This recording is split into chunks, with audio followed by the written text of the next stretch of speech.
jadi oleh siapa mereka dan lain sebagainya. Lupa saya punya tanda tangannya Pak Jokowi, dia adalah petugas partai, tanda tangan itu untuk ketua umum di hadapan PDI seluruh Perjuangan. ketua parpol, Capres Tapi kan Joko tidak Widodo pernah saya tanpa ragu beber-beber. mencium tangan Ketua Umum PDI Perjuangan Megawati Soekarno Putri.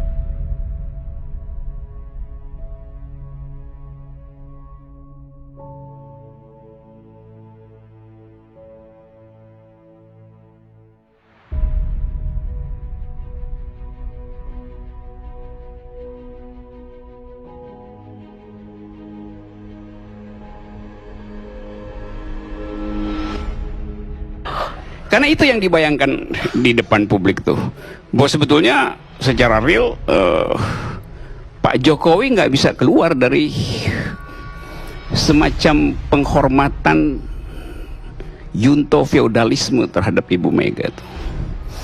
Bisa diterangkan persoalannya atau bahkan bisa dibantah, tetapi begitu yang tumbuh di dalam psikologi publik.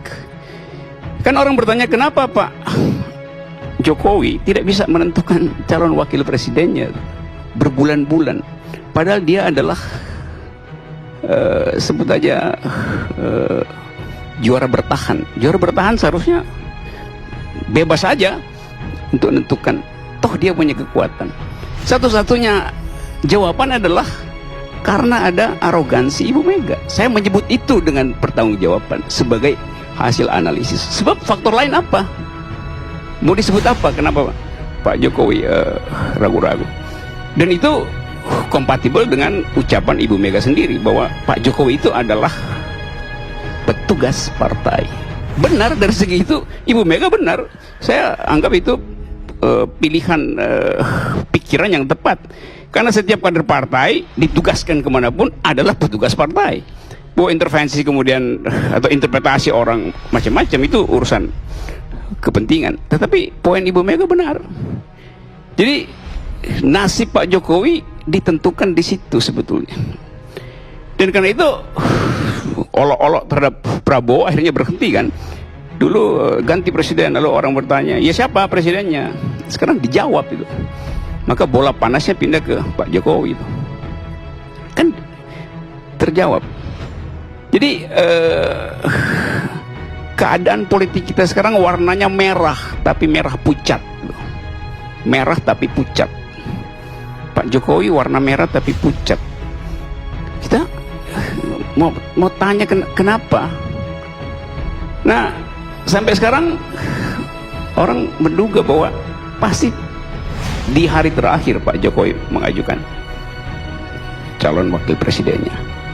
Jadi ada penundaan terus-menerus, dan di dalam penundaan selalu ada persekongkolan. Itu cara orang menganalisis itu. Nah, kita ada di dalam suasana itu, suasana yang disebabkan oleh terhambatnya outlet politik karena presidential threshold itu.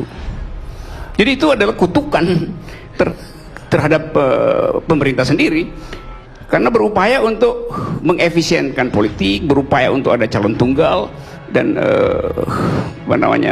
mengancam secara konstitusional pihak yang lain. Sekarang dia terjebak di situ. Nah, kalau dianggap misalnya presidential threshold itu, saya ikut memajukan dalil itu, gugatan itu, judicial review. Dulu dianggap itu sebagai upaya untuk meloloskan pihak lain, entah Prabowo, entah AHY, segala macam tuh. Sekarang buktinya pihak SBY dan Prabowo tidak lagi peduli pada soal itu. Dia udah bikin koalisi, apa gunanya threshold itu? Tapi bagi kami threshold itu tetap penting sebagai upaya untuk mengucapkan ulang konstitusi yang benar. Jadi soalnya sekarang jadi lucu bahwa gangguan terakhir melalui presidential threshold itu sudah teratasi oleh pertemuan berkali-kali, entah multilateral, bilateral, antara dengan inisiatif Pak SBY itu. Nah, inisiatif itu yang menimbulkan kecemasan baru. Dan tentu Pak SBY adalah seorang strateg, Pak Prabowo juga seorang strateg. yang berupaya untuk mengambil saya tidak sebut keuntungan politik, tapi manfaat politik dari penundaan ini. Sampai kapan teater ini mau diperlihatkan itu?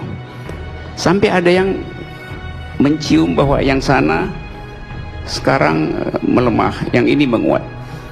Kalau kita bikin polling sekarang, Kodari mungkin bisa minta tolong, pasti ada semangat baru di pihak SBY karena mereka mengambil inisiatif untuk memulai keterbukaan politik.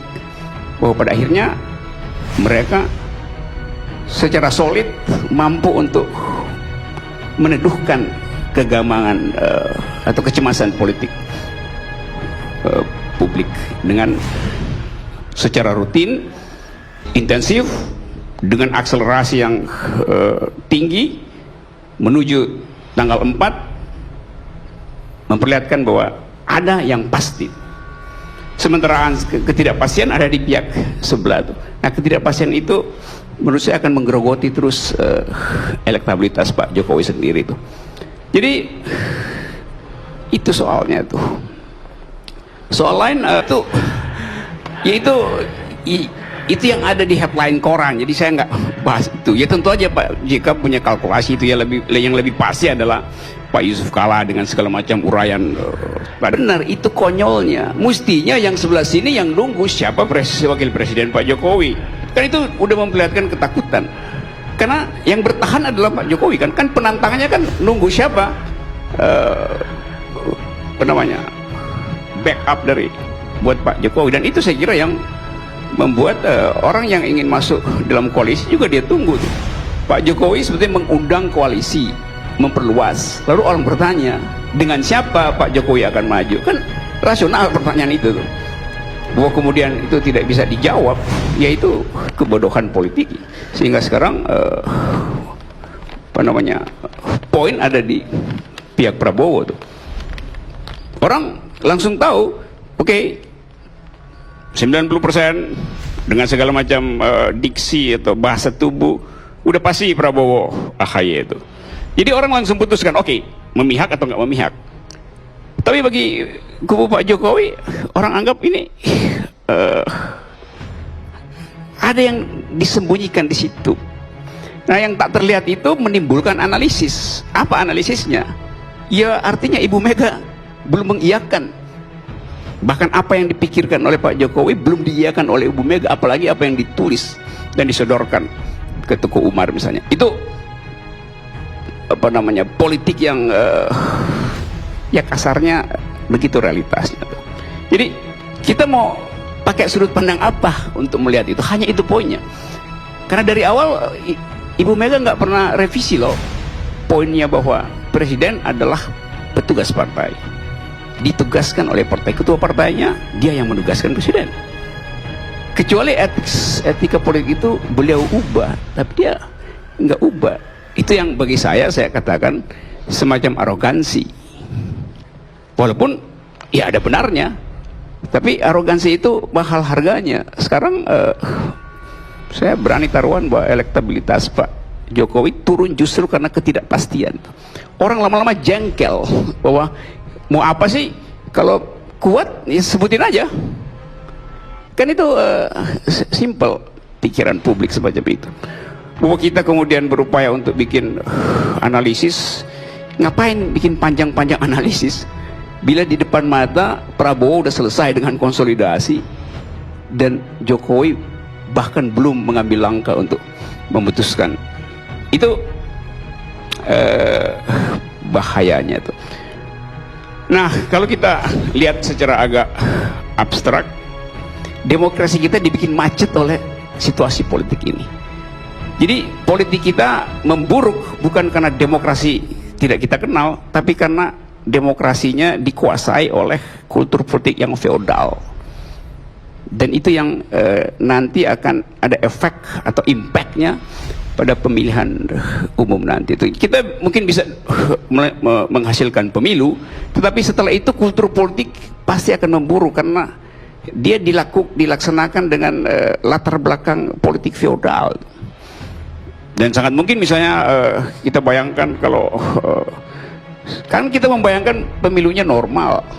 Nah, hari-hari menuju ke tanggal 10 nggak ada kepastian.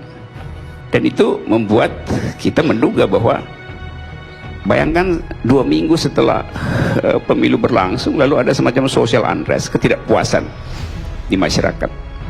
Dan kita nggak berpikir kalau itu terjadi kekacauan sosial berimbas jadi kekacauan politik, lalu yang akan berdiri jadi semacam bapak atau ibu bangsa untuk menghasilkan ketenangan baru, semacam tokoh transisi siapa? Kenapa kita nggak coba bicarakan itu?